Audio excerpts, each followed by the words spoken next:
होने को मैं टॉर्क भी स्टार्ट कर सकता था, लेकिन यार वही है, फिर टॉर्क को आधा यहाँ पढ़ाऊंगा, आधा किसी और लेक्चर में पढ़ाऊंगा।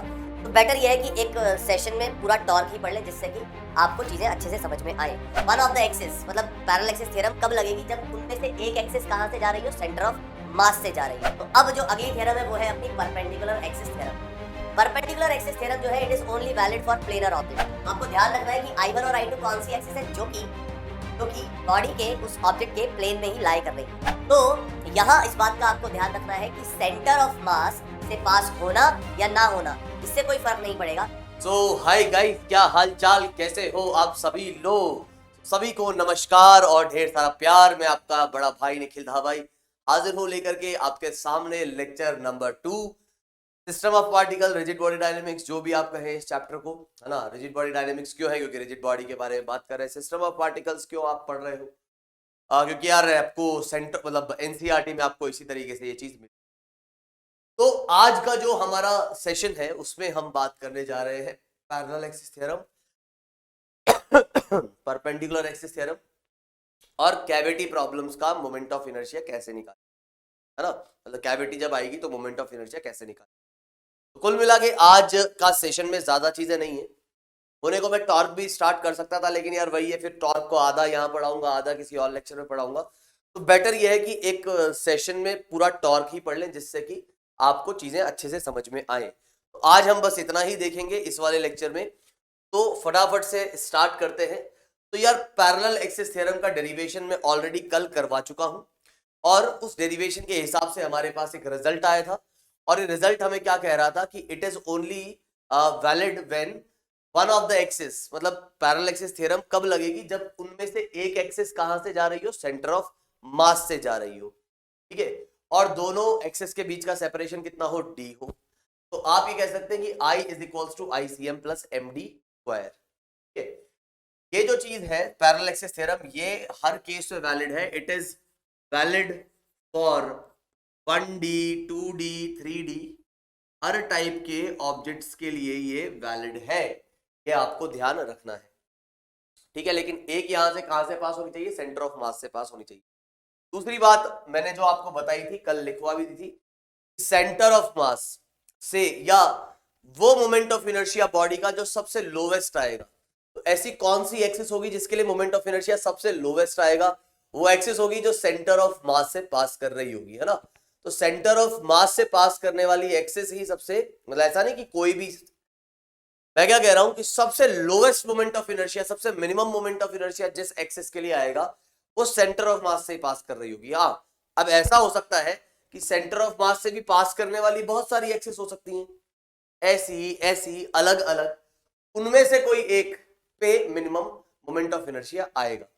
क्लियर? तो ये ध्यान रखना है। ऐसा मैंने क्यों कहा था कि सेंटर ऑफ मास में कुछ ऐड करते ही आपको दूसरे एक्सिस का मोमेंट ऑफ इनर्शिया मिलेगा, मतलब I जो है वो आपका ICM से बड़ा आएगा ही आएगा। तो मतलब ICM छोटा है, तो ऐसा हर प्लेन के लिए होगा, हर एक्सिस के लिए होगा। तो इस लॉजिक से हम ऐसा बोल सकते हैं, जो कि मैंने बात करी। तो अब जो अगली थ्योरम है वो है अपनी perpendicular axis theorem. Perpendicular axis theorem जो है it is only valid for planar objects. तो 3D ऑब्जेक्ट्स के लिए वैलिड नहीं है ना। तो only valid for planar object,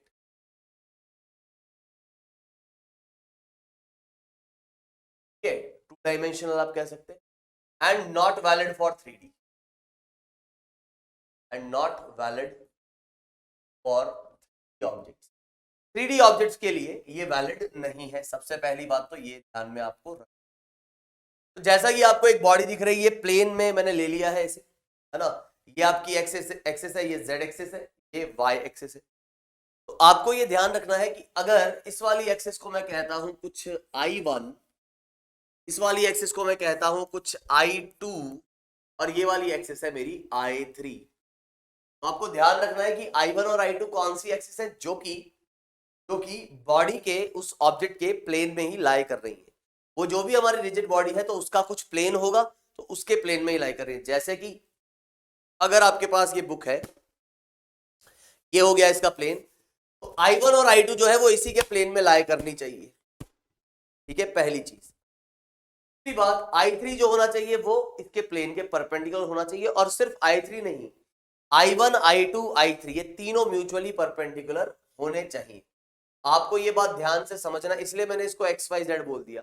ये तीनों एक्सिस एक दूसरे के म्यूचुअली परपेंडिकुलर है। All three are mutually perpendicular to each other, इसलिए हम यहां कहते हैं परपेंडिकुलर एक्सिस थ्योरम। तीनों एक दूसरे के परपेंडिकुलर है। अब बात ये आती है, क्या यहां पर इनमें से कोई भी एक सेंटर ऑफ मास से पास कर रही है? तो जरूरी नहीं है, हो सकता है तीनों ही सेंटर ऑफ मास से पास कर रही हो सकता है कोई एक जो है सेंटर ऑफ मास से पास कर रही हो, है ना? क्या ऐसा भी हो सकता है कि तीनों में से कोई भी सेंटर ऑफ मास से पास नहीं कर रही है? तो यहां इस बात का आपको ध्यान रखना है कि सेंटर ऑफ मास से पास होना या ना होना, इससे कोई फर्क नहीं पड़ेगा। और पैरेलल एक्सिस थ्योरम हमें, सॉरी, परपेंडिकुलर एक्सिस थ्योरम हमें क्या बोलती है?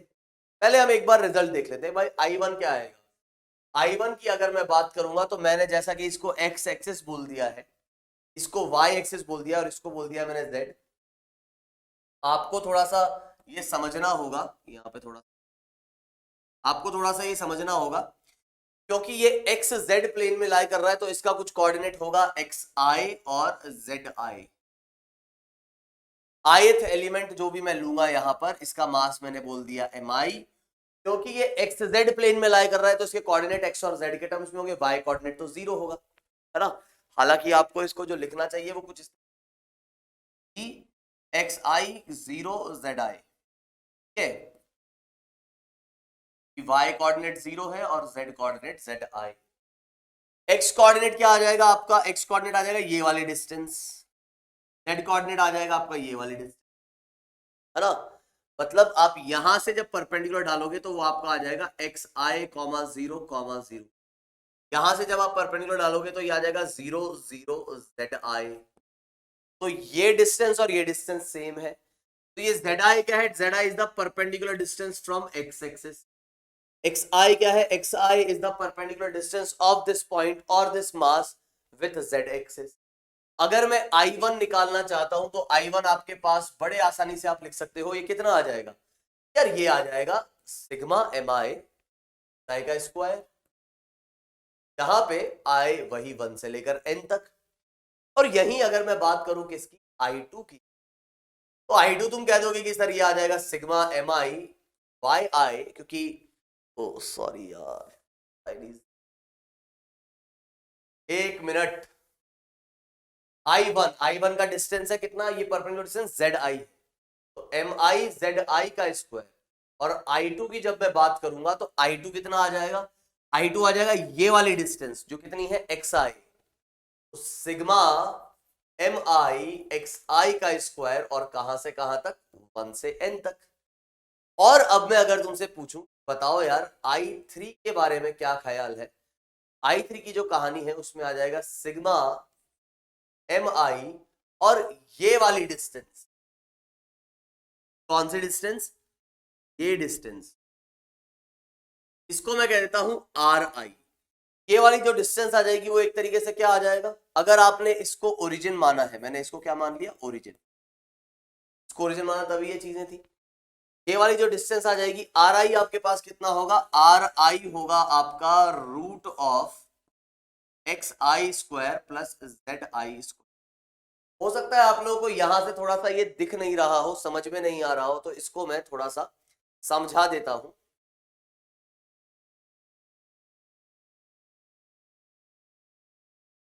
हो सकता है कि इस तरीके से ये समझ में नहीं आ रहा हो, तो इसको मैं थोड़ा सा समझा देता हूं कि मैंने टॉप व्यू आपको दिखाया। मैंने कहा यार देखो ये अपना था टॉप व्यू, ये अपना टॉप व्यू था, तो ये थी अपनी कौन सी? वो एक्स एक्सिस। ये हो गई अपनी कौन सी? Z axis. और जो वाई एक्सिस है वो आपकी ये आ जाएगी, ये एक्स, ये जेड। जो पार्टिकल मैंने उठाया था वो पार्टिकल, मान लो कोई ये पार्टिकल उठाया था, तो आपको ये बात समझ में आनी चाहिए, इसका कोऑर्डिनेट मैंने कहा था एक्स आई जीरो और जेड आई। यहां से जब आप परपेंडिकुलर डालते हो तरीके से तो ये आ जाएगा आपका एक्स आई जीरो जीरो, है कि नहीं? इधर से परपेंडिकुलर डालते हो तो ये कितना आ जाएगा? 0 0 ZI। तो भाई साफ देखो कि एक्स एक्सिस से जो परपेंडिकुलर डिस्टेंस है वो है ZI, ये वाली डिस्टेंस, है ना? और y z एक्सिस से जो परपेंडिकुलर डिस्टेंस है वो है xi। अगर मैंने तुमसे पूछा कि y एक्सिस से परपेंडिकुलर डिस्टेंस कितनी, y एक्सिस कुछ ऐसे जा रही है, ये परपेंडिकुलर डिस्टेंस आएगी तो ये आपका एक राइट एंगल ट्राइंगल बनता हुआ आपको दिख रहा है, ये डिस्टेंस i, ये zi, आर आई जो आ जाएगा आपके पास वो कितना आ जाएगा, वो आ जाएगा अंडर रूट ऑफ एक्स आई का स्क्वायर और जेड का स्क्वायर, ये आपका आर आई आ जाएगा। I3 जो मैं लिखूंगा वो लिखूंगा आर आई का स्क्वायर, मतलब यहां से आपको जो मिल जाएगी वो क्या आ जाएगी, वो आ जाएगी एक्स आई का स्क्वायर और जेड आई का स्क्वायर। रूट हट जाएगा, उधर स्क्वायर करूंगा तो इसको इससे मल्टीप्लाई करेंगे और इससे मल्टीप्लाई करेंगे तो साफ साफ हमको दिख रहा है कि ये आ जा रहा है सिग्मा एम आई एक्स आई स्क्वायर और ऐसे ही सिग्मा एम आई और जेड आई का स्क्वायर। ये जो लिखा हुआ है वो लिखा हुआ है अपना I2 और ये लिखा हुआ है अपना I1 और इसे ही कहेंगे हम परपेंडिकुलर एक्सिस थ्योरम। तो जो दो प्लेनर एक्सिस हैं उनके एडिशन को किसके इक्वल आप कह सकते हैं, तीसरी एक्सिस की जो प्लेन के परपेंडिकुलर है ना। अक्सर लोग इसको ऐसे याद रख लेते हैं, अगर मैंने पढ़ाया तो कई बार मतलब मैंने ऐसे देखा बच्चे ऐसे ध्यान रख लेते हैं, मतलब गलत जो समझ लेते हैं। जैसे मैंने पढ़ा दिया इसको IX, ये I मान लो Z और ये IY, मैंने याद करवा दिया कि IY is equals to IX plus IZ। अब बच्चे यही रट लेंगे कि Y is equals to X plus Z। अरे Y is equals to X plus Z नहीं है, वो डिपेंड करता है कि कौन प्लेनर है और कौन उस प्लेन के परपेंडिकुलर है। तो ऐसा भी हो सकता है कि आपकी एक्स एक्सिस जो है वो बॉडी के प्लेन के परपेंडिकुलर हो और वाई और जेड बॉडी के प्लेन में लाई कर रही हो, उस केस में वाई और जेड का addition is equals to moment of inertia of X X. समझ में आई बात है ना। तो कोई भी तीनों एक्सिस अगर म्यूचुअली परपेंडिकुलर है तो ये कहानी हो। अब इसी के ऊपर बेस्ड हम सवाल ही सवाल करेंगे, यहाँ पर बहुत ही बेसिक से सवाल है, बहुत ही बेसिक से क्वेश्चन है। हम यहाँ पे सिमेट्री भी मिक्स करेंगे, काफी चीजें देखेंगे, एक एक करके इन सवालों को आराम से देखते हैं। जैसे कि पहला सवाल आपको क्या कहा गया है, find the moment of inertia obviously with this shown है। तो हम क्या करेंगे कि हमको जो जो रिजल्ट याद है उनकी मदद से और परपेंडिकुलर और पैरेलल एक्सिस थ्योरम की मदद से हम ये मोमेंट ऑफ इनर्शिया निकालेंगे। हालांकि आज के लेक्चर में कुछ ऐसे अच्छे सवाल आपको देखना, मतलब ये तो बहुत ही बेसिक से सवाल हो जाएंगे है ना भाई। IIT की प्रिपरेशन का मतलब ये थोड़ी ना है कि सारे टफ सवाल ही करो, तो पढ़ोगे। बिना बेसिक के लिए, बिना बेसिक के मजबूत कैसे हो, बेस तो स्ट्रांग होना चाहिए। तो सबसे पहली बात ये अगर निकालना है तो मैं क्या करूंगा, पैरेलल एक्सिस थ्योरम की मदद लूंगा। क्यों? कि मुझे इस एक्सिस का मोमेंट ऑफ इनर्शिया अच्छे से पता है, जो कितना आता है, जो आता है ml स्क्वायर बाय, अगर ये ml स्क्वायर बाय 3 है तो मैं क्या करूंगा, मैं यहां से रिलेशन जानता हूं क्या कि I is equals to ICM plus MD square. D क्या है यहाँ पर? D है दोनों के बीच का परपेंडिकुलर सेपरेशन, सॉरी दोनों के बीच का सेपरेशन ही बोल दो, परपेंडिकुलर बोलने की अलग से जरूरत नहीं, क्योंकि L/2 है, क्योंकि ये सेंटर ऑफ मास से पास कर रहा है तो मिड पॉइंट है। I की वैल्यू मुझे पता है जो है ml स्क्वायर बाय 3, ICM मुझे नहीं पता है, वो मैं निकाल लूंगा, और D मुझे पता है वो कितना है, वो है ml L/2, तो L/2 का स्क्वायर L स्क्वायर बाय 4। और यहां से जब मैं इसको सॉल्व करूंगा आपका ये रिजल्ट आ जाएगा ml स्क्वायर बाय 3 माइनस का ml स्क्वायर बाय 4, और ये आराम से आप इसको समझ जाओगे कि ये कितना आएगा आपके पास, ये आ जाएगा ml स्क्वायर बाय 12। तो ये रिजल्ट आपको रटना है, ये रिजल्ट रटना है। That is centre of mass से पास होने वाली एक्सिस का कितना आता है moment of inertia, ml square by 12। आगे बढ़ते हैं, अगला सवाल, find the moment of inertia. क्या दिया हुआ है, एक डिस्क दी गई है और एक्सिस जो है सरकमफेरेंस से पास कर रही है, और साथ ही साथ एक्सिस सरकमफेरेंस से तो पास कर रही है लेकिन परपेंडिकुलर टू द प्लेन है। तो मैं जानता हूं कि भाई इस एक्सिस के अबाउट जो मोमेंट ऑफ इनर्शिया वो मुझे पता है, ये आपकी ICM है। अगर आपको थोड़ा सा ध्यान हो तो ये सेंटर ऑफ मास से पास हो रहा है, और डिस्क वाले केस में इसका मोमेंट ऑफ इनर्शिया हमने निकाला हुआ है जो आता है mr स्क्वायर बाय 2। अगेन मैं पैरेलल एक्सिस थ्योरम लगाऊंगा और यहां से मैं कह दूंगा कि अब देखो ये याद होने चाहिए आपको, और सीधे ही समझ में आ जाता है कि क्या आएगा। तो हम क्या लिखेंगे, हम लिखेंगे I is equals to I C M plus M D square. D मतलब दोनों के बीच की दूरी, जो कितनी है वो है आर। यहां पर ये आ जाएगा M R square by 2 plus M R square, जो कि आ जाएगा आपका 3 mr स्क्वायर बाई 2। ये आपका जो है यहाँ पर मोमेंट ऑफ इनर्शिया आ जाएगा। ये आपका मोमेंट ऑफ इनर्शिया आ जाएगा यहाँ से, इस तरीके से पैरेलल एक्सिस थ्योरम लगा। तो इसको अब रटने को मैं क्या बोलूं यार, ये तो तुम्हें पता ही है, जब ये रटा हुआ है तो प्लस एम आर स्क्वायर तो करना, तो 3/2 आ जाएगा, उसमें कोई बड़ी बात। आगे बढ़ते हैं। अब मुझे ये पता है कि पूरी डिस्क का इसके अबाउट मोमेंट ऑफ इनर्शिया आ रहा है 3 mr स्क्वायर। अब ध्यान से सुनना, मैंने कहा आधी डिस्क का इसके अबाउट मोमेंट ऑफ इनर्शिया क्या। अक्सर इस चीज को बच्चे कैसे सॉल्व करते हैं, वो ये सॉल्व करते हैं कि यार अच्छा इसके अबाउट निकाला ना, सेंटर ऑफ मास का मोमेंट ऑफ इनर्शिया निकाल, क्या बोलेंगे वो, सेंटर ऑफ मास के अबाउट मोमेंट ऑफ इनर्शिया निकाल लेते हैं, और फिर यहां से इसका मोमेंट ऑफ इनर्शिया निकाल। अब वो बोलेंगे अच्छा सेंटर ऑफ मास का कैसे निकालेंगे, तो यार इसके अबाउट आपको मैंने कल बताया था कि इसके अबाउट भी एम आर स्क्वायर बाई 2 ही रहता है ना। तो फिर वो इस तरीके से देखते हैं और फिर बोलते हैं अच्छा इसके about M R square by 2, इसकी मदद से ये निकालूंगा और इसकी मदद से ये निकालूंगा। अप्रोच हालांकि सही है, लेकिन तरीका एक तरीके से बहुत लेंदी हो जाएगा। तो हम यहाँ पर इस तरीके से जाके ना जाने की बजाय हम सिमेट्री यूज करेंगे सीधे। हालांकि एक और चीज मैं बताऊंगा, कई लोग ऐसा भी सोचते थे कि डायरेक्ट इन दोनों के बीच में पैरेलल एक्सिस थ्योरम लगा दो, वो वैलिड हो जाएगी, वैलिड वो हो जाएगी, लेकिन पैरेलल एक्सिस थ्योरम नहीं कहा जा सकता उसे। क्यों, क्या ये दोनों एक्सिस जो है इनमें से कोई एक सेंटर ऑफ मास से पास कर रही है? नहीं, कोई भी सेंटर ऑफ मास से पास नहीं कर रही। ठीक है, तो आप पैरेलल एक्सिस थ्योरम नहीं लगा सकते। ध्यान से सुनना आप मेरी बात। तो मैंने ये कहा कि यार तुम्हें सिमेट्री वाली बातें मैंने समझाई रखी है, तुमने बोलोगे कि हाँ समझा तो रखी है सिमेट्री वाली बात, है ना। ध्यान हो तो कल जो डिस्क के टुकड़े किए थे, के बाद स्फीयर के भी टुकड़े किए, काफी सिमेट्री से आपको चीजें समझाई। उसी सिमेट्री के कंसेप्ट को यूज करके क्या मैं यहाँ पे मोमेंट ऑफ इनर्शिया नहीं निकाल सकता? आइए देखते हैं कैसे। यहां मैं चाहता हूं कि भाई ये मुझे मिल जाए आई, तो आधी डिस्क का इसके about moment of inertia I है। मैंने कहा यार आधी डिस्क को और ले आते हैं और इसको पूरा बना देते हैं। यहां आधी डिस्क का मास जो है वो m दिया गया है, तो पूरी डिस्क का मास आपका कितना आ जाएगा, वो आ जाएगा 2m, कि भाई m और m, और इसका मोमेंट ऑफ इनर्शिया और इसका मोमेंट ऑफ इनर्शिया, तो इसका अगर I है तो इसका भी I ही होगा। क्यों, क्योंकि ये भी आधी डिस्क और इसके कॉर्नर से, ये भी आधी डिस्क इसके कॉर्नर से, एक्सिस की पोजीशन इन दोनों के लिए सेम है। सिमेट्री की वजह से आप कह सकते हो कि इसका मोमेंट ऑफ इनर्शिया I है तो दूसरे का मोमेंट ऑफ इनर्शिया भी I होगा। तो total moment of inertia of this disc is actually 2I। और अभी अभी आपने निकाला है कि जब डिस्क के यहां से जो पास कर रही होगी एक्सिस, तो जो मोमेंट ऑफ इनर्शिया आएगा वो 3 mr स्क्वायर बाई 2 आएगा। मैं यहां से लिख देता हूं कितना, 3m की जगह मैं रखूंगा 2m, क्योंकि डिस्क का अभी मास मेरे पास 2m है, और r स्क्वायर बाई 2 से 2 कट जाएगा और सीधे सीधे मुझे दिख रहा है कि व्हाट, mr स्क्वायर बाई 2। मतलब आधी डिस्क की अगर आप बात करते हैं तो भी आपको जो है यहां से क्या समझ में आ रहा है कि आधी डिस्क का moment of inertia is also 3 mr square by 2 from symmetry. ये मेरे हिसाब से यहां तक बात तुम लोगों को समझ में आई होगी। तो मैं इसको कर देता हूं अभी रफ, ये कंसेप्ट के तौर पे तुम्हें बताया था। यहां पर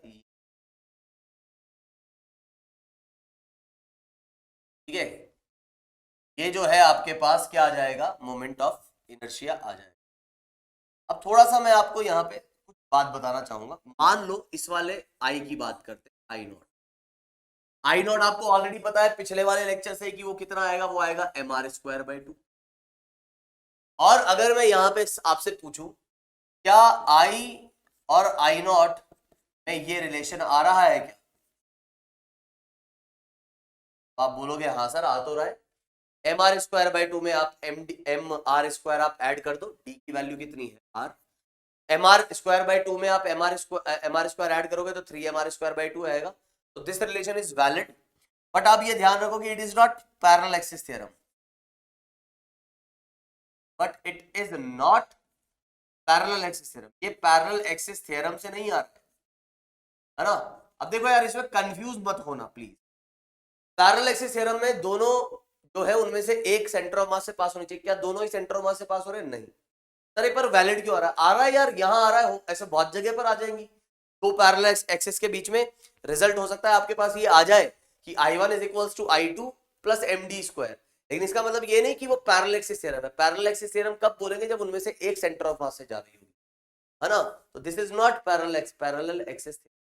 हालांकि अगर आप चाहते हो भाई मुझे ICM ये निकालना जाए, ये इसका सेंटर ऑफ मास डिस्क का कितने पे आता है? 4r/3 पाई पे।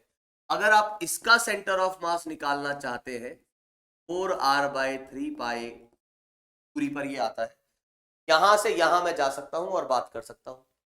मैं क्या कहूंगा? मैं कहूंगा कि यहां से आपका ये आ गया कितना I और ये आ गया आपका ICM। तो अगर आप ICM निकालने के इच्छुक हैं तो आप कह सकते हैं कि it is I0 minus M D square which is actually 4r/3 pi का whole square, because D is this I0। तो आपका जो ICM है वो कुछ इस तरीके से आ जाएगा mr²/2 माइनस का M और ये जो भी आ रहा है 16r²/9 पाई। पाई स्क्वायर को आप लगभग 10 भी लिख सकते हैं, ये ध्यान रखना। पाई स्क्वायर को आप लगभग क्या लिख सकते हैं? 10 लिख सकते हैं। इस तरीके से आप क्या निकाल सकते हैं? यहाँ पे ICM निकाल सकते हैं by using parallel axis theorem. चलिए आगे बढ़ते हैं। तो पैरेलल एक्सिस थ्योरम अब यार ऐसे हर जगह लगाई जा सकती है ना। आप 2D में लगाओ, 3D में लगाओ, आप स्फीयर के लगाओ, कोई दिक्कत नहीं, कोई दिक्कत नहीं। अब हम बात कर रहे हैं किसकी? अगेन डिस्क की। डिस्क आपको दी गई है और यहां आपसे पूछा गया है कि भैया ये एक्सिस जो कि किससे पास कर रही है? इसके डायमीटर से। तो इसके डायमीटर से पास कर रही है तो इसका मोमेंट ऑफ इनर्शिया बताओ। अब हमको जो रटा हुआ है वो रटा हुआ है ये कितना आता है अपने पास? ये आता है अपने पास, इसको मैं I0 कह देता हूं। ये आता है अपने पास mr²/2 और इसका अगर निकालना है तो आप कैसे निकालोगे? आप बस सीधे सीधे ऐसे निकालो, एक एक्सिस और आप बना लो। अब मुझे बताओ क्या ये दोनों एक दूसरे के परपेंडिकुलर है? तुम बोलोगे ये दोनों तीनों एक दूसरे के परपेंडिकुलर है। तीनों एक दूसरे के परपेंडिकुलर है। डिस्क जो है वो प्लेनर ऑब्जेक्ट है तो परपेंडिकुलर एक्सिस थ्योरम लगा सकते हैं हम। तो हम क्या कहेंगे? हम यहां से कहेंगे कि अगर ये I है तो ये भी I ही होगा। क्यों? ये भी डायमीटर से पास कर रहा है, ये भी डायमीटर से पास कर रहा है। इनफैक्ट कोई भी एक्सिस जो डायमीटर से पास करेगी वो ऑब्वियसली डिस्क के दो टुकड़े कर रही है, तो दोनों ही एक्सिस के लिए डिस्क का मास डिस्ट्रीब्यूशन सेम है। इस एक्सिस के लिए मतलब ये जैसी एक्सिस है डिस्क के लिए, ऐसी ही एक्सिस ये भी है। इस वजह से दोनों का जो है मोमेंट ऑफ इनर्शिया क्या आएगा? सेम आएगा। और आप परपेंडिकुलर एक्सिस थ्योरम से यहां क्या कह सकते हैं? आप यहां पर परपेंडिकुलर एक्सिस थ्योरम से सीधे सीधे कह सकते हैं कि I0 की जो वैल्यू होगी वो आपकी I प्लस I के इक्वल आएगी। और I0 आपका कितना आ जाएगा? वो आ जाएगा mr²/2 और ये कितना आ जाएगा? ये 2I। I की जो वैल्यू है वो आ जाएगी mr²/4। डायमीटर से पास होने वाली जो एक्सिस है उनका मोमेंट ऑफ इनर्शिया आ जाएगा mr²/4। ऐसे ही अगर डिस्क की जगह रिंग होती तो ये I0 आपका आता है mr², तो ये वाला आ जाता है mr²/2। और एक और बात, अगर मैं एक और लाइन यहाँ पे ड्रॉ कर देता हूं, जैसे मान लो मैंने एक और लाइन जो है या एक्सिस जो है मैंने ड्रॉ कर दी है,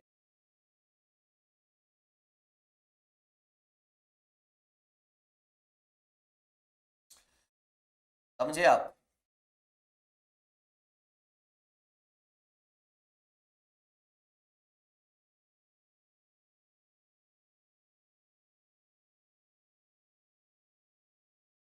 एक और एक्सिस मैंने ड्रॉ कर दी है ग्रीन वाली। तो इस ग्रीन एक्सिस के लिए भी अगर मैं देखूंगा तो मोमेंट ऑफ इनर्शिया आए ही आएगा, क्योंकि ये भी तो क्या है? ये भी तो डायमीटर से पास कर रही। अगेन अब अगर मैं आपसे पूछूं इन दोनों का एडिशन क्या I0 के इक्वल है? इन दोनों का addition I plus I is equals to I0, क्योंकि ये भी mr²/4 ये भी mr²/4, दोनों को ऐड करोगे तो mr²/2 आएगा। लेकिन क्या ये परपेंडिकुलर एक्सिस थ्योरम है? बिल्कुल नहीं। कि परपेंडिकुलर एक्सिस थ्योरम होने के लिए तीनों म्यूचुअली परपेंडिकुलर होने चाहिए, है ना। कई बार हो सकता है कि आपको रिजल्ट्स जो है वो बिल्कुल पैरेलल एक्सिस थ्योरम या परपेंडिकुलर एक्सिस थ्योरम जैसे मिले, लेकिन हम बोलेंगे नहीं उनको कि यहाँ पर ये और ये तीनों म्यूचुअली परपेंडिकुलर नहीं है, इन दोनों के बीच का एंगल इज नॉट 90, इसके बीच में, इसके बीच में और इसके बीच में जो रिलेशन आएगा वो परपेंडिकुलर एक्सिस थ्योरम वाला होगा, ना कि इन दोनों के बीच में। बाकी बात वही है, क्योंकि ये भी आई है, ये भी आई है, बात वही है, लेकिन परपेंडिकुलर एक्सिस थ्योरम नहीं है, इस बात को समझ। ठीक है, चलिए आगे बढ़ते हैं और फिर अब देखते हैं कि moment of inertia of this rectangular plate. आपसे पूछा गया है कि भाई इस सेंटर ऑफ मास से, इसके सेंटर ऑफ मास से जो एक्सिस जा रही है और कैसी है, प्लेन के परपेंडिकुलर। अगेन ये रेक्टेंगुलर प्लेट है, प्लेन के परपेंडिकुलर है ना। तो रेक्टेंगुलर प्लेट 2D ऑब्जेक्ट है अपने पास, तो हम क्या करेंगे, सबसे पहले भाई मैंने ये वाली एक्सिस के बारे में बात करी, ये वाली एक्सिस के बारे में बात करी, तो इस वाली एक्सिस का मोमेंट ऑफ इनर्शिया, तो जैसे मैंने पिछले क्लास में आपको ऐसे समझाया था कि बहुत सारी रॉड्स एक साथ आप रख दोगे तो रेक्टेंगुलर प्लेट बन जाएगी। तो अगर ये एक रॉड होती तो इसका मोमेंट ऑफ इनर्शिया इसके अबाउट कितना आता, वो आता ma²/12। अभी अभी हमने देखा था रॉड के सेंटर ऑफ मास से अगर एक्सिस पास कर रही है तो मोमेंट ऑफ इनर्शिया आता है ma²/12। तो अगर एक रॉड होती तो ma²/12, दूसरी होती तो उसका भी ma²/12, 3ma मतलब m1a²/12, m2a²/12, तो बहुत सारी रॉड्स है, सभी का ma²/12 है, तो ऐड करोगे तो सारा मास ऐड हो जाएगा, तो आ जाएगा रेक्टेंगुलर प्लेट का मास a²/12। इसी तरीके से अगर आप देखोगे यहां पर इस एक्सिस की अगर हम बात करेंगे तो ये आ जाएगा, this is what it is, mb²/12 को मैं बोल देता हूं I2, इसको मैं कह देता हूं I1। अगर मुझे I1 पता है, I2 पता है, अच्छा ये mb²/12 कैसे आया, क्योंकि अभी रॉड्स ऐसे मान लो, कल बताई है ये बात, रॉड्स अगर ऐसे मान लोगे तो हर रॉड के सेंटर ऑफ मास से आ रहा है तो mb²/12 और सारा मास ऐड। अब I1, I2 और ये I, क्या ये तीनों, I3 बोल देते हैं इसको, क्या ये तीनों अपने एक दूसरे के परपेंडिकुलर है? बिल्कुल, ये एक दूसरे के परपेंडिकुलर है।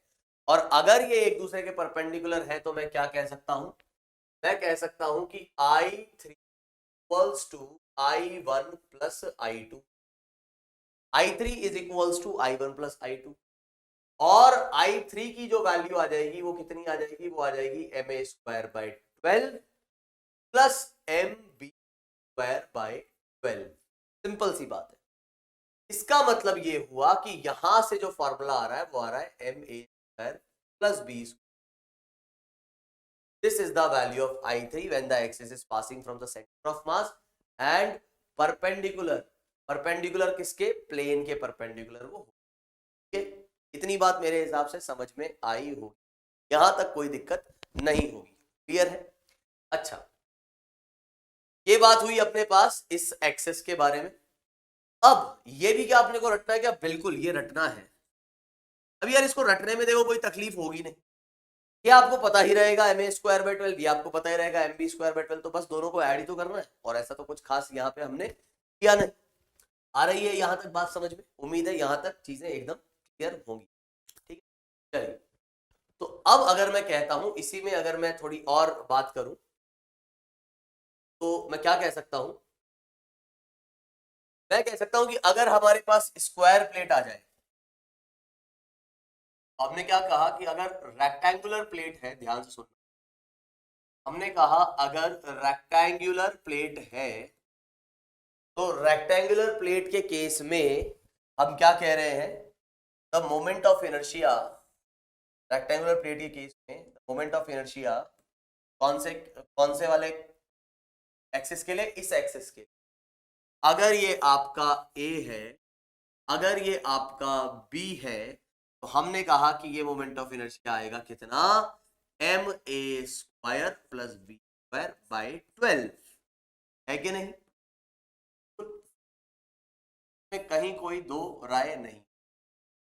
लेकिन अब अगर मैं आपसे पूछूं कि भाई यहां पर अपना आ जाता है स्क्वायर, क्या आ जाता है, अगर आपको दे दिया जाता है एक स्क्वायर और एक्सिस एग्जैक्टली वैसे की वैसे ही आपको दी जाती है, वो यहां से पास कर, है ना, मतलब डायगोनल्स का इंटरसेक्शन। ऑब्वियसली अगर आप देखोगे तो स्क्वायर में ए और बी दोनों आपस में एक दूसरे के इक्वल होंगे, है कि नहीं, और मास आपका है m, तो मोमेंट ऑफ इनर्शिया अगर आप यहां से निकालते हो क्या आ जाएगा, M A square plus B square, A square plus B square by 12, जो कि आपका आ जाएगा एम ए स्क्वायर बाय 6, है ना। ये सब चीजें मतलब ऐसा कुछ नहीं कि यार इनको रटना है, ये आप खुद से बहुत ही क्विकली निकाल सकते हो। ये कब की बात है, जब हम बात कर रहे हैं स्क्वायर प्लेट। कैसी प्लेट लेके चल रहे हैं हम, स्क्वायर प्लेट, ठीक है। यहां तक मेरे हिसाब से कहीं कोई तकलीफ नहीं हो। चलिए आगे बढ़ते हैं और बात करते हैं और केसेस, है ना। तो मैंने और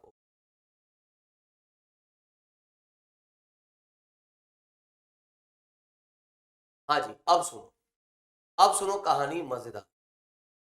अब आपसे पूछा जा रहा है कि ये स्क्वायर प्लेट है और इस एक्सिस के अबाउट, तो ये एक्सिस कैसी है मैं थोड़ा सा समझाना चाहूंगा,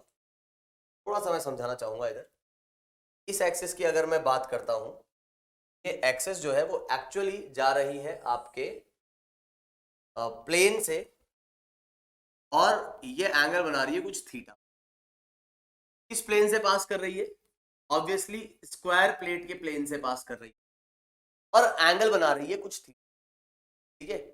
और आपको इस एक्सिस का मोमेंट ऑफ इनर्शिया निकालना है। आपको ये पता है, आपको ये निकालना है, आपको ये पता है और आपको ये निकालना है। कैसे निकालोगे, आराम से सोचना, बड़े आराम से, इसमें कोई जल्दबाजी नहीं करनी। हिंट मैं ये दे रहा हूं कि परपेंडिकुलर एक्सिस थ्योरम को यूज करें। और दूसरा हिंट आप लोगों के लिए ये है कि जिस तरीके से ये और ये एक दूसरे के परपेंडिकुलर, उसी तरीके से अगर यहां से मैंने थीटा रोटेट किया, यहां से भी अगर मैं थीटा रोटेट कर देता हूं, बात को समझना आप, अगर यहां से भी मैं कितना रोटेट कर देता हूं, थीटा रोटेट कर देता हूं,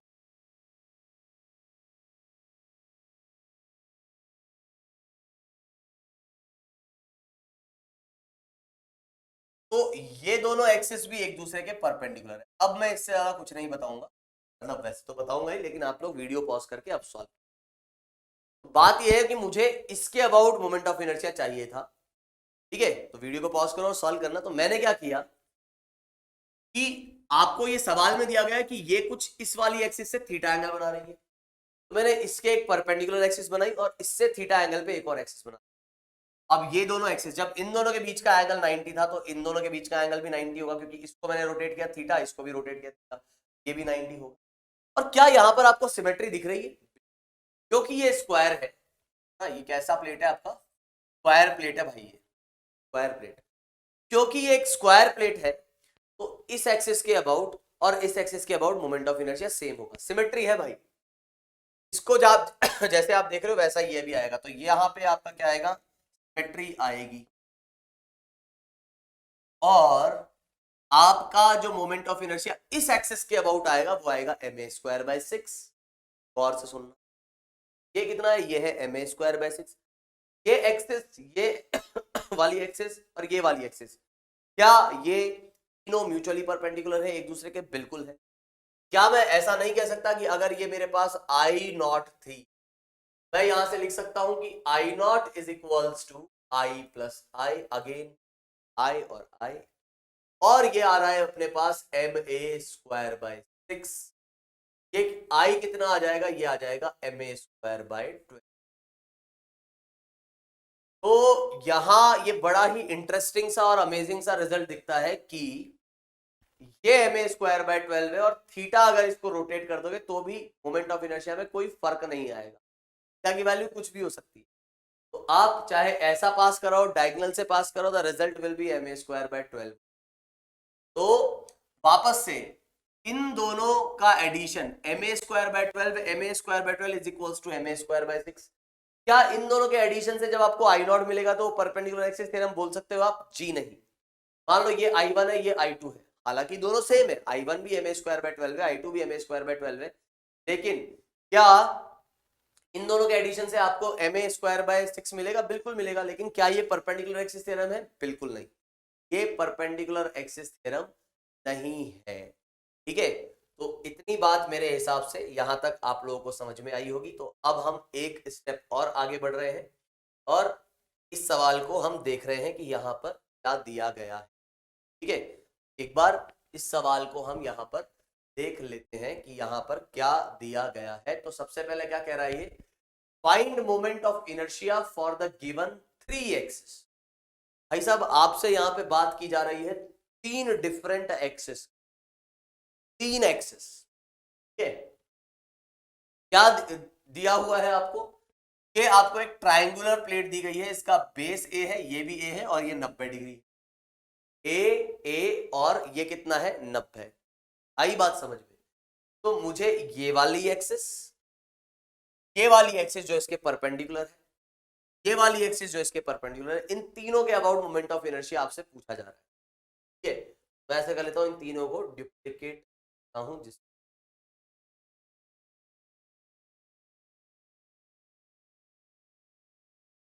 सबसे पहले हम बात करेंगे I1 के बारे में। ध्यान से सुनना एकदम। सबसे पहले जो मैं बात करने जा रहा हूं वो मैं बात करने जा रहा हूं I1 के। आपका ये ट्रायंगुलर प्लेट दिया हुआ है, इसका मास है m। अगेन मैं यूज करूंगा कंसेप्ट सिमेट्री का। I1 का बता के मैं आपको बोलूंगा कि आप फिर खुद से ट्राई करें I2। तो हमने क्या किया कि मैंने ये एक ट्रायंगल जैसा एक और ट्रायंगल इधर बना लिया, एक और ट्रायंगल मैंने क्या कर लिया इधर बना, ऐसा ही। तो ये एक और ट्रायंगल आइडेंटिकल हो गया, एक ट्रायंगल ऐसा ही आइडेंटिकल इधर भी बना लिया और ये इधर क्या बन गया, ये एक स्क्वायर बन चुका है आपका, है ना। शायद बनने ये नहीं रहा होगा आपको स्क्वायर जैसा, लेकिन आपको ये समझना होगा एक्चुअली ये आपका स्क्वायर बन गया है। इस ट्रायंगल जैसे 3 और ट्रायंगल लगा दोगे तो ये क्या बन जाएगा, स्क्वायर। और आपकी एक्सिस जो है वो कौन सी आ रही है, ये वाली। आप इस बात को समझो कि आपने क्या कर दिया है, अभी टोटल 4 ट्रायंगुलर प्लेट्स आपकी हो गई है जो मिलके एक स्क्वायर बना रही है। और अभी अभी थोड़ी देर पहले मैंने आपको बताया है कि स्क्वायर प्लेट से थीटा एंगल पे भी, मतलब डायगोनली भी अगर आप जाओगे तो आपको ma²/12 ही मिलेगा।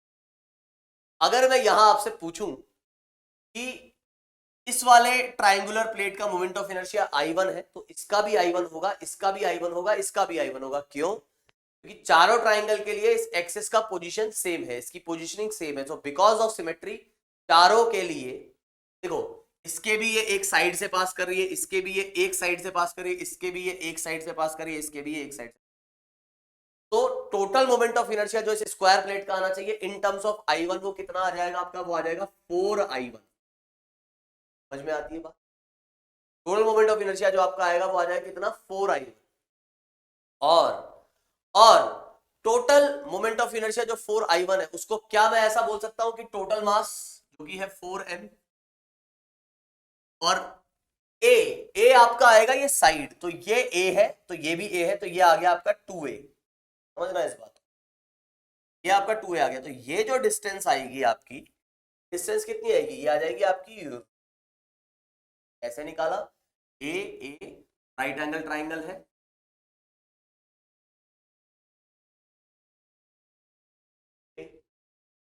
तो 4m a², ए की जगह हम डालेंगे √2a का स्क्वायर।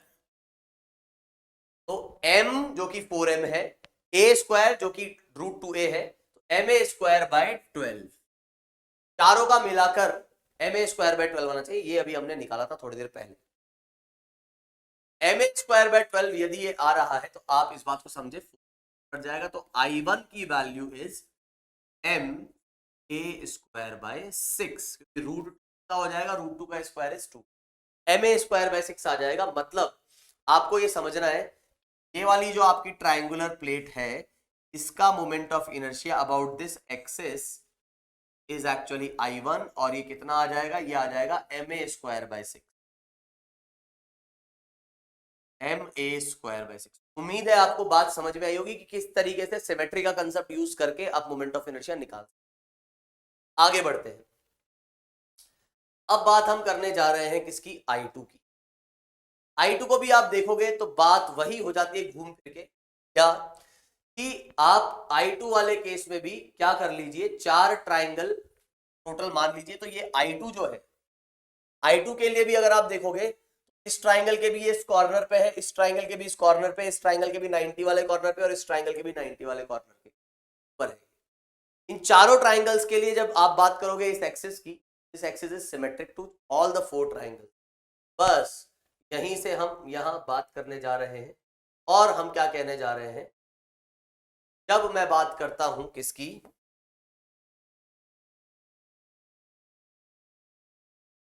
स्क्वायर बना लेते हैं सबसे पहले। तो अपन स्क्वायर बना लिया और ये कर, ठीक है। आप ये बात को समझें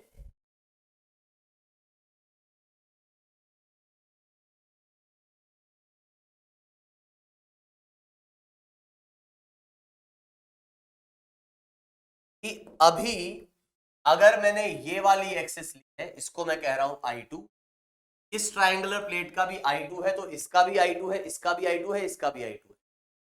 आप इस बात को समझे कि 4I2, चारों का मिला के 4I2, it is equal to the moment of inertia of this square plate. Square plate का टोटल मास कितना है, 4m। अच्छा, तो स्क्वायर प्लेट का मोमेंट ऑफ इनर्शिया इस एक्सिस के अबाउट कितना होता है, ma²/6, तो 4m। और a कितना है इसका, a है आपका √2a, 4m √2a का स्क्वायर, दैट इज ma²/6 तो यहां से ये कटा और ये आ जाएगा ma²/3। बड़े आसानी से आपको ये बात समझ में आई होगी इस एक्सिस के अबाउट। मतलब अगर आपका ट्राइंगल कुछ ऐसा है तो इस एक्सिस के about is the moment of inertia, but this is a and this is, और ये कितना है आपका, ये है m। क्लियर है। अब अपने पास लास्ट बचा है जो है I3। I3 है कुछ यहां पर, आप देखो कैसे क्या आप लिखो। मैं इसमें अभी कुछ नहीं आने वाला, मतलब अभी हिंट नहीं देने वाला, आप खुद देखो कैसे क्या करना है, सिमेट्री के हिसाब से क्या किया जाए। ठीक, आप थोड़ा सा ध्यान दें इस पर क्या होगा, है ना। चलो अभी मैं क्या करता हूं, मैं आपको बताता हूं। उम्मीद है आपने ये सॉल्व कर लिया होगा। तो मैं यहां पे क्या कह रहा हूं, आपका ये एक स्क्वायर प्लेट आपको दी गई है और ये जो डिस्टेंस है ये मैंने a बोल दी और ये बोल। मैं कह रहा हूं कि भाई साहब देखो, आपका जो ट्रायंगुलर प्लेट थी ना, तो आपको इस बार 2 ट्रायंगल चाहिए।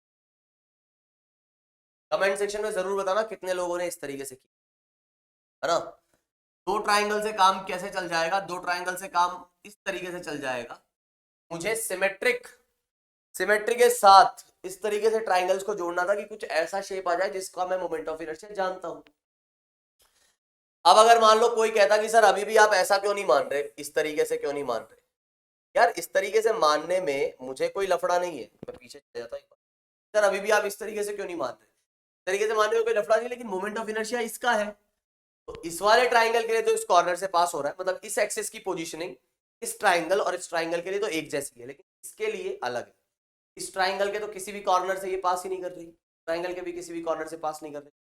इसका मोमेंट ऑफ इनर्शिया और इसका moment of inertia about this axis is not same, symmetry नहीं है।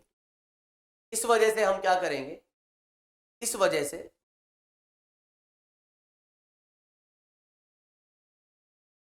से हम यहां क्या करेंगे, कुछ ऐसा लेंगे। अब क्या है, अब मेरा स्क्वायर भी बन गया है और इस ट्राइंगल और इस ट्राइंगल दोनों के लिए ये एक्सिस सिमेट्रिक है। तो अगर एक ट्राइंगल के लिए आप कहते हो कि इट इज I3, तो 2 ट्राइंगल के लिए इट इज 2I3, और ये क्या बन रहा है मिलके, एक स्क्वायर।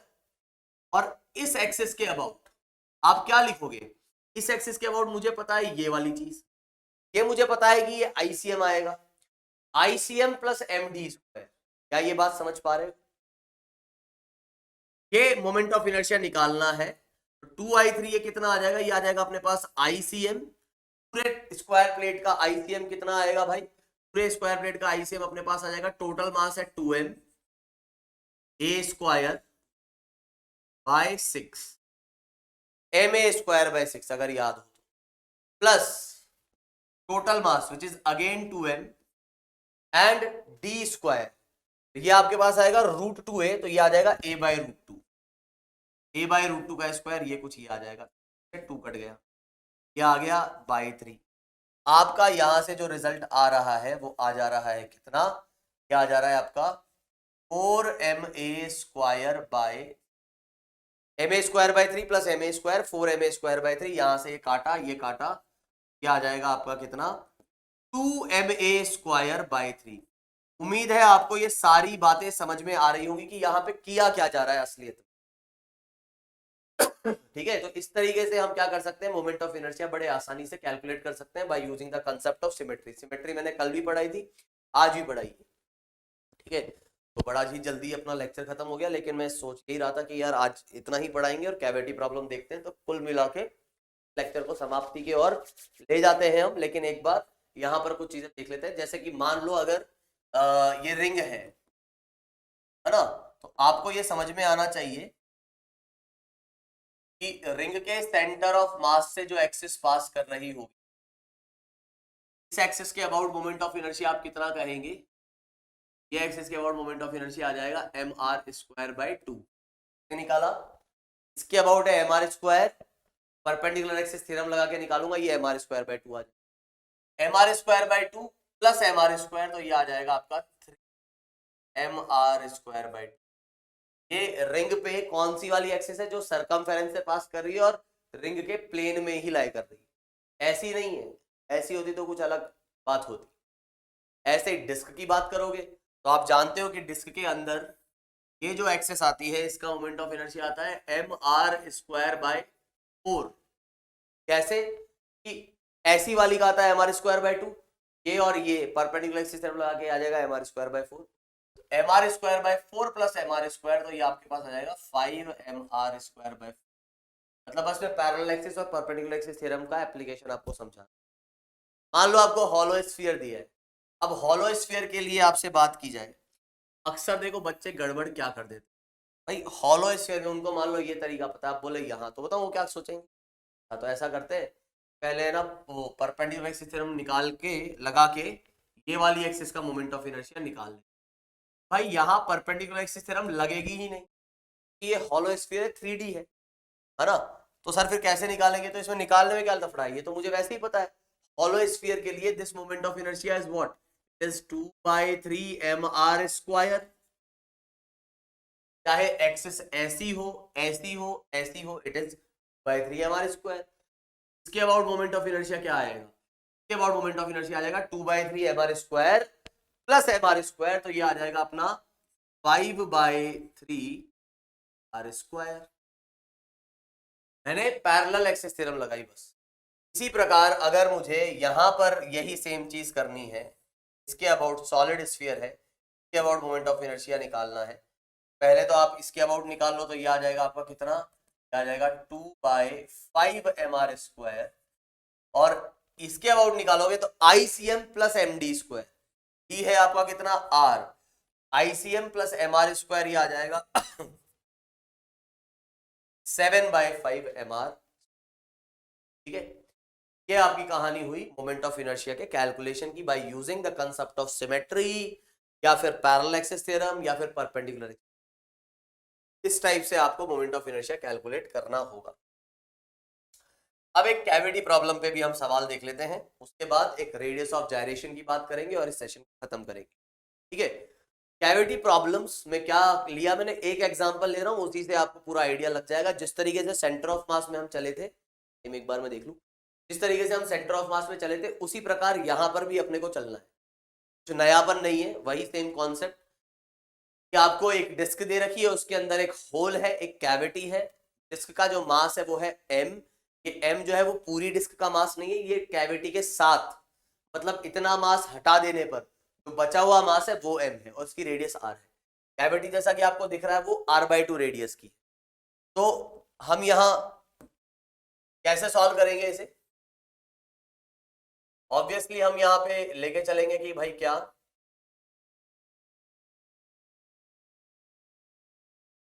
ये अपना एक आइडेंटिकल डिस्क इधर रख लो, है कि नहीं?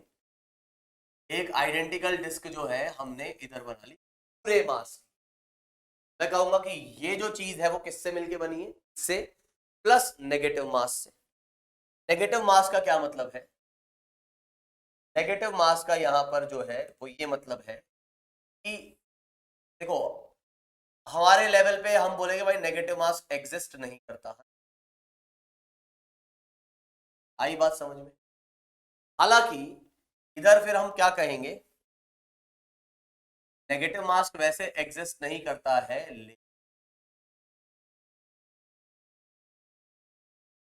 लेकिन जस्ट फॉर कंसेप्चुअल व्यू, आप कंसेप्ट के तौर पे आप क्या कह सकते हो, जितना आपका ये पॉजिटिव मास था, डेंसिटी अगर थी आपकी रो, अब रो बोलो या सिग्मा बोलो, अब ऐसा मत बोलो सर यहाँ सिग्मा होना चाहिए रो क्यों ले रहे हो, सिंबल है कुछ भी ले सकते हो। बाकी आपको लिखना है तो ठीक है आप सिग्मा लिख दो, सरफेस पे डिस्ट्रीब्यूट, है ना। बाकी ऐसा कुछ है नहीं कि लैम्डा जो है वो लीनियर मास डेंसिटी के लिए यूज होगा, सिग्मा जो है वो सरफेस के लिए होगा, रो जो है वॉल्यूम के लिए। सिंबल है यार, आप कुछ भी यूज करो। सिग्मा की जगह आप KLMN ले लो, क्या दिक्कत है, कुछ ले लो, ए ले लो, बी ले लो, सिंबल है जस्ट वो। खैर जो यूज करते हैं वही मैं यूज करता हूँ, सिग्मा। तो प्लस सिग्मा, और यहां मैं क्या कहूंगा, यहां मैं कहूंगा उतना ही नेगेटिव सिग्मा, जो कि हमारे लेवल पे हम कहेंगे कि भैया पॉसिबल नहीं है। लेकिन अगर आप जैसे ही प्लस मास और एक नेगेटिव मास को रखेंगे, इधर से उठा के इसको सुपर इम्पोज करेंगे तो क्या हो जाएगा, पॉजिटिव मास नेगेटिव मास को खा जाएगा और वहां पे क्या क्रिएट कर देगा, वो कैविटी। तो आप कह सकते हो जैसा हमने सेंटर ऑफ मास के अंदर भी पढ़ा था कि इसकी इस बॉडी का मतलब ये है ये प्लस ये। अब आपको मोमेंट ऑफ इनर्शिया निकालना था इस एक्सिस के अबाउट, आप क्या कर लें, आप इधर इसका मोमेंट ऑफ इनर्शिया निकाल लें, इसको मैं देता हूं I1, और ऐसे ही आप इसके लिए ये एक्सिस कहां लाई कर रही है, यहां। इसके लिए ये एक्सिस कहां लाई कर रही है, यहां पर। इसको मैं कह देता हूं अपना कितना I2, और यहां अगर इसको मैं कहता हूं I, तो हम क्या कहेंगे, हम बस इतना सा कहेंगे कि I is actually the addition of I1 plus I2, खत्म। I1 and I2। I1 कितना लिखूंगा, I1 में लिखूंगा अपने पास कितना भाई, इसका मास, ठीक है, जो आएगा मेरे पास sigma by R square, M R square by 2, ठीक है। और जब मैं बात करूंगा किसकी, यहां पर इसके मास की, इसका मास मेरे पास आ जाएगा minus sigma by R by 2 का स्क्वायर, ये तो हो गया मास। और फिर यहां इसका मोमेंट ऑफ इनर्शिया कितना आता है, इसका मोमेंट ऑफ इनर्शिया आता है अपने पास, आपको याद हो तो mr square by 2 plus mr square, मतलब 3mr square by 2, mr square by 2 plus mr square, तो 3mr स्क्वायर बाय 2। तो 3 लिखूंगा, ये m लिखूंगा, r की जगह मैं लिखूंगा r bye 2, 3mr square by 2, ये आपका मोमेंट ऑफ इनर्शिया आएगा। लेकिन अभी भी ये पूरा रिजल्ट नहीं है। क्यों नहीं है ये पूरा रिजल्ट भाई साहब, अपने को सिग्मा को भी इन टर्म्स ऑफ m लिखना पड़ेगा। तो पहले तो जो जो है वो हम देख लेते। तो यहां से आपको दिख रहा है कि जो कट रहा हो काट दो, या कॉमन जो ले पा रहे हो वो ले लो। आपको यहां से साफ दिख रहा है क्या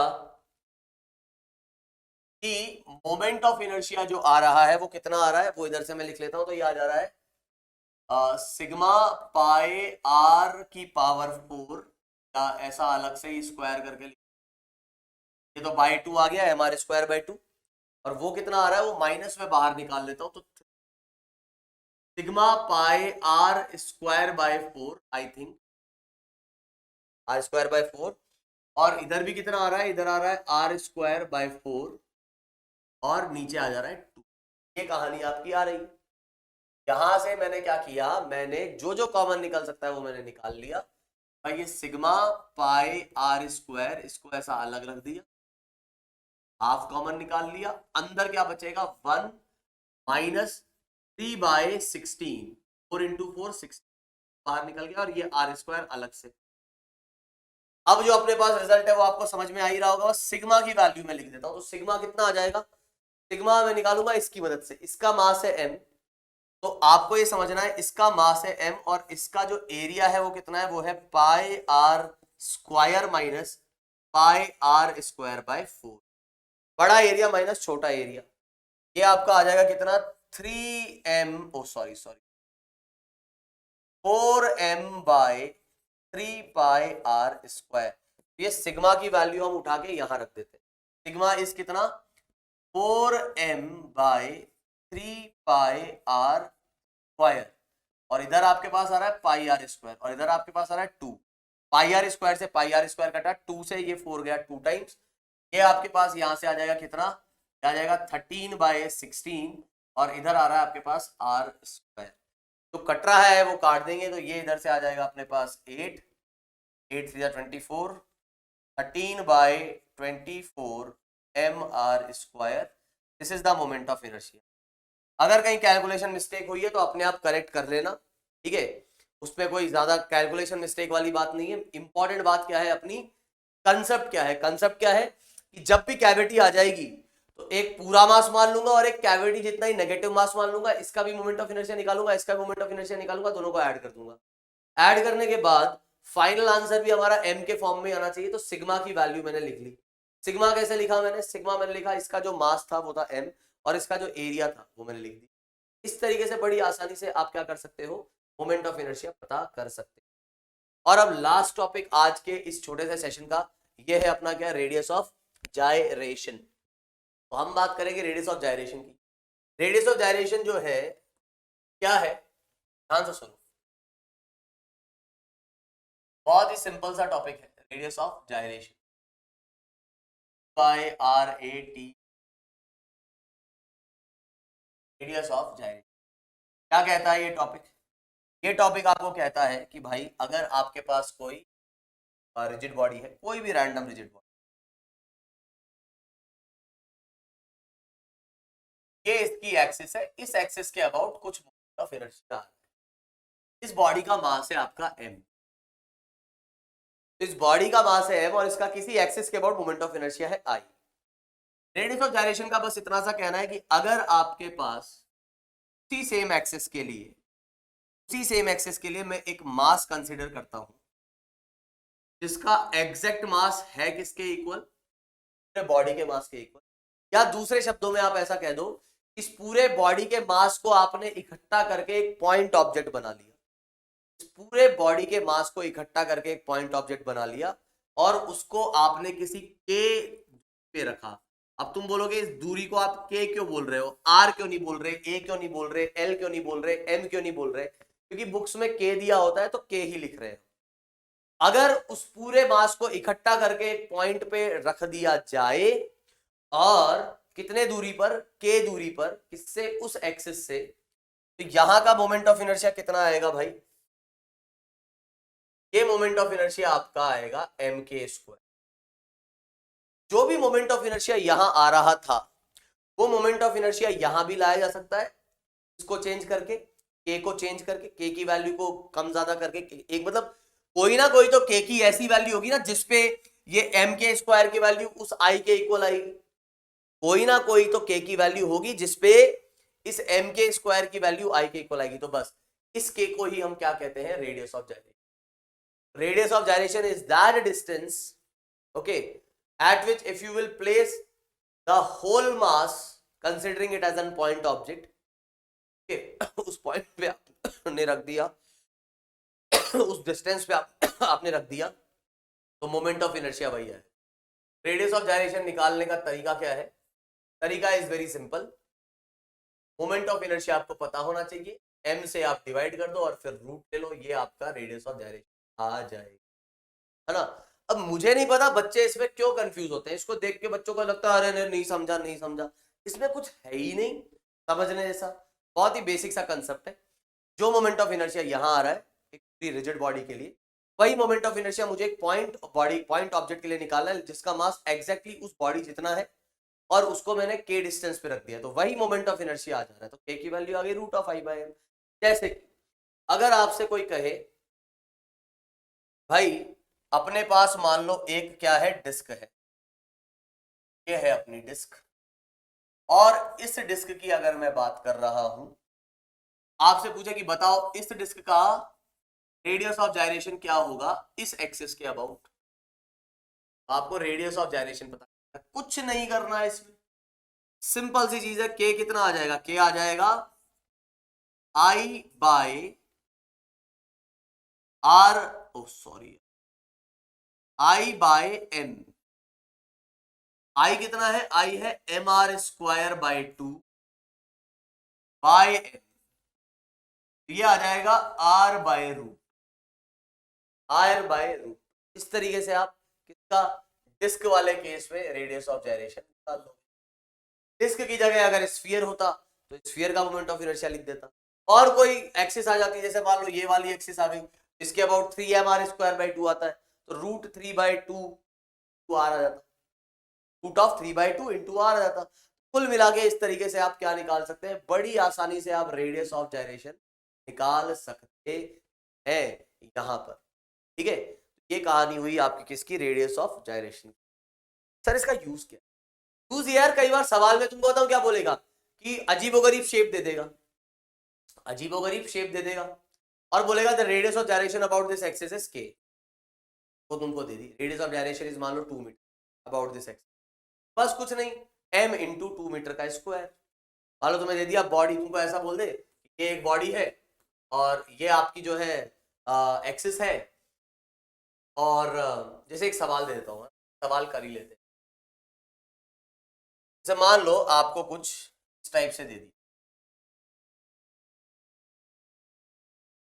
आपको क्या कहा, आपको कहा कि ये आपकी एक, ठीक है, और आपको कहा कि ये एक्सेस जा रही है कहां से, सेंटर ऑफ मास, ठीक है, सेंटर ऑफ मास। और आपको ये कहा गया कि इस एक्सिस के अबाउट जो रेडियस ऑफ जाइरेशन आ रहा है वो आ रहा है आपका कुछ, बॉडी का मास कितना है वो है m, और आपको ये कहा गया कि बताओ अब ये दिया हुआ है, इसके about radius of gyration is d। आपसे क्या पूछ रहा है, आपसे पूछ रहा है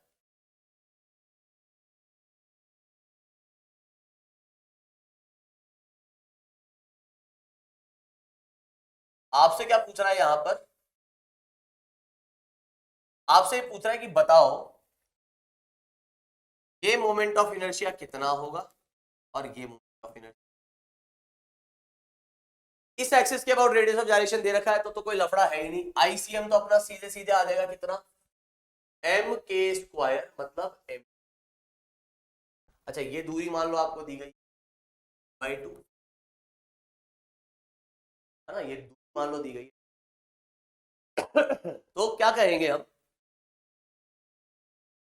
कि I is equals to I C M plus M D by 2 का स्क्वायर, क्योंकि पैरेलल एक्सिस थ्योरम कोई लेना देना नहीं है कि मास बॉडी आपकी यूनिफॉर्म है कि नॉन यूनिफॉर्म है, वैलिड है ना। ये भी मैं चलो अभी लिखवा दूंगा, ये मैं बताना भूल गया, तब समझ में तो आई गया होगा, लेकिन बता देता हूँ कि पैरेलल एक्सिस थ्योरम यूनिफॉर्म हो मास के नॉन यूनिफॉर्म हो तब भी वैलिड है।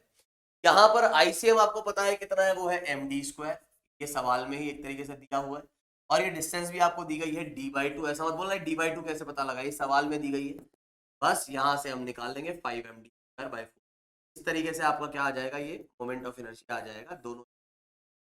रेडियस ऑफ जाइरेशन इस तरीके से मोमेंट ऑफ इनर्शिया निकालने में आपको कई बार हेल्प है ना।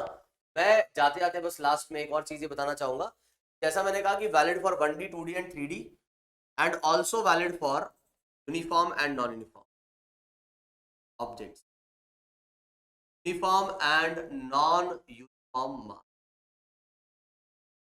on parallel axis theorem चाहे यूनिफॉर्मली डिस्ट्रीब्यूटेड हो कि नॉन यूनिफॉर्मली डिस्ट्रीब्यूटेड हो वैलिड होगा, only valid for planar objects and not valid for 3D objects. 3D objects आपको ये भी साथ में ध्यान रखना है कि valid for uniform and non uniform objects, तो valid for uniform and non uniform objects. ठीक है, ये अपना जो है हमने एक तरीके से मोमेंट ऑफ इनर्शिया जो है इस चीज को निपटा दिया। तो आज के लिए बस इतना ही, that's it for today session. अगला जो सेशन होगा वहां पर हम बात करेंगे किस, टॉर्क की। ठीक है, तो टॉर्क को बड़े अच्छे से पढ़ेंगे। ठीक, तो आज के लिए बस इतना ही, बाय, टेक केयर और हैव अ नाइस डे। मिलते हैं इन द नेक्स्ट क्लास, तब तक के लिए जय हिंद। ठीक है साहब।